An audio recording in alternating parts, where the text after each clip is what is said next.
Hey there friend, how's it going? My name is Mark from Men Who Bullet, and in today's video we're going to be setting up my weekly plan with me instead of my B5 Archer and Olive Dot Grid bullet journal. If you have an A5 or a different size journal, this same plan can work for you. You just have to figure out the spacing a bit differently than what I have. If you want, I am actually going to link an A5 shortcut printable for you down in the descriptions below. In the back of my bullet journals, I've been creating these cheat sheets for me to easily figure out the grid spacing that I need for my weekly spreads. So a great example is that this week we're going to be using a 3-column grid, which is going to be 10 spaces with one in between across 2 of our different pages here. What I'm going for, just to give you a good idea of everything, is that I just want to have this really open weekly with these 3 columns on each side. What I'm going to do is all of my notes and my rapid logging are going to happen here. But basically in this space up above here, I'm doing 2 things. The first thing I'm doing is a space for like events, daily appointments, meetings, kind of a real quick overview of the week. And then above that, I'm going to have some fun, as I've been doing in a lot of different spaces, with adding some decoration. What I'm going to be using today are going to be some stamps that I'm going to show you in just a minute, which I'm super pumped about. But we're just going to use this top space here for some of that extra fun. You could use this for stamps, you could use this for watercolor or some type of design if you want. If you are not interested in adding anything like that, that's absolutely cool. You could just move these boxes up here to the top and have extra room for your rapid logging and notes.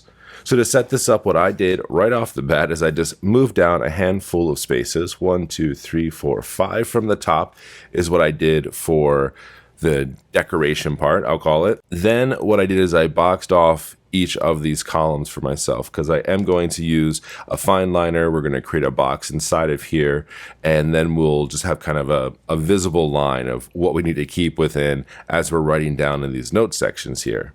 So for this, we went 1, 2, 3, 4, 5, 6 spaces down. Just so you know, in this top line here, we are going to be using a highlighter. You could use a brush pen or something else just to create a fun little color here, but that's where we're going to put the day of the week and the date of the week as well inside of that space.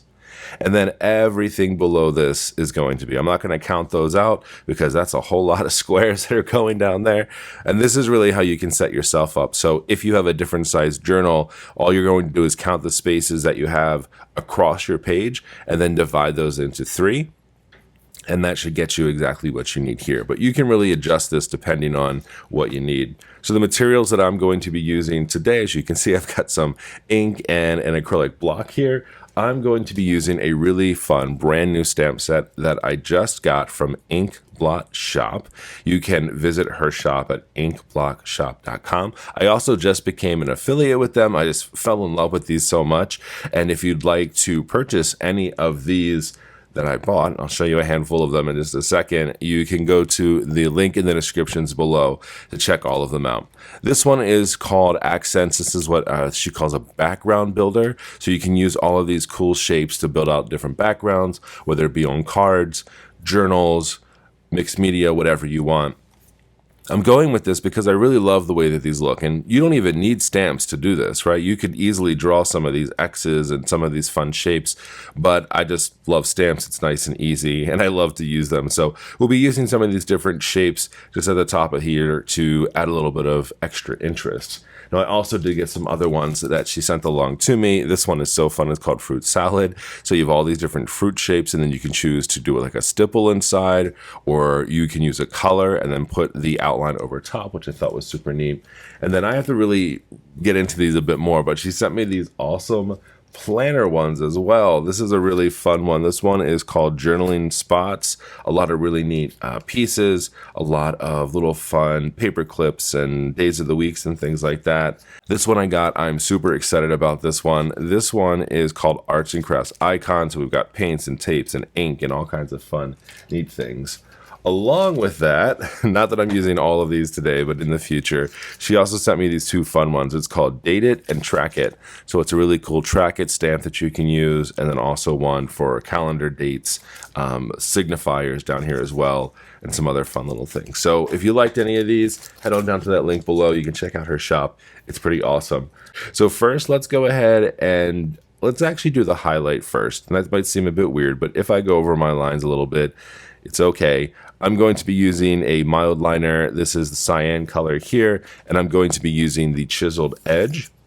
One of the best things I've learned, and I actually call this, we have a method that we call this in the lives that I used to do on Instagram more often, but this was the Pippa ruler method. So Pippa, who is another bullet journaler on Instagram, she was saying that, you know, whenever you use these type of markers and you use a ruler and you pull across the page, sometimes that ink gets caught underneath the ruler here. So if your ruler has a slight edge like this one does, if you flip your ruler over, it doesn't allow that ink to get trapped underneath that plastic, and then when you pull it away, it doesn't smear your ink.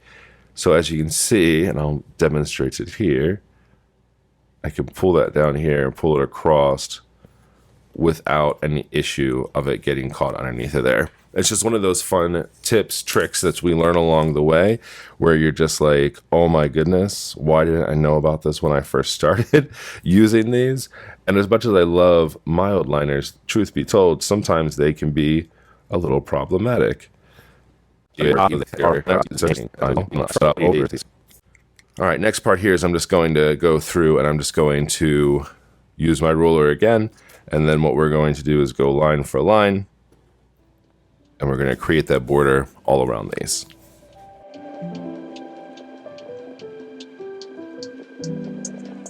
All right, now that we have those lines, what I'm going to do is I'm actually going to grab an extra fine marker. Since we use the fine lines here, I'll use a thinner marker here. You could also just use your regular ink pen if you want, depending on what you're using. And we'll just put the days and the dates of the week here.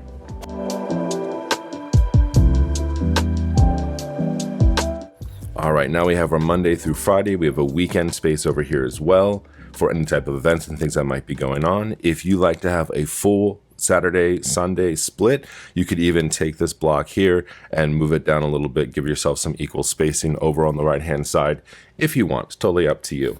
All right, next is the end part of this. We're going to keep it relatively simple from a standpoint of this will be our week. We'll have all of the space down here for our rapid logging and notes, but then we're just going to have some fun up top here with some of these stamps. My love for stamps has definitely grown over the years. When at first I felt like I was never going to use stamps or anything like that, I've slowly been including them inside of my arsenal. I think that they're really fun and they just add a little bit of excitement without any worry about your drawing skills. This is really just a fun thing to do for me. You can do really anything that you would like in this section here. No one can tell you how to do your thing.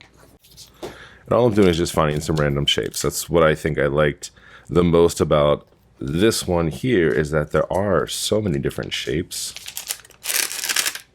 And what I like about the stamp set too is that these shapes, they come in a lot of different sizes. So that one has 3 on it.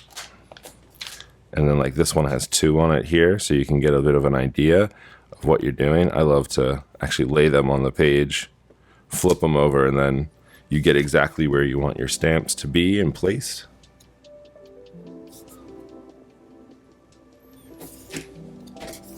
Ooh, that was close.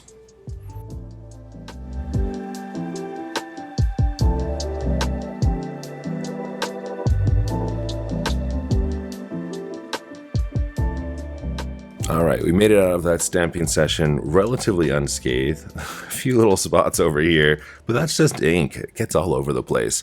But that's what we're going to be doing today. That is it for the week. Everything else in here is going to be just jotting down and rapid logging and notes and everything else. I'll put any type of appointments or date-specific tasks inside these small spaces. I made them small to limit myself. I don't want to put a lot of things inside of here, just the most important. And then I save space here at the top, as you can see, for some of these fun stamps. Again, You can check out more of these types of stamps and other things over at inkblockshop.com, and I have my affiliate link for you. I'm super excited to become an affiliate with them down in the descriptions below. That just means that I do get a little small percentage every time you purchase from that shop, but there's no extra cost to you. So if you use that, it's supporting this channel, and I would greatly appreciate it. If you like this video, make sure you check out this entire playlist right here for bullet journal ideas for your weeklies. I'll talk to you very soon. Have a great one. See ya.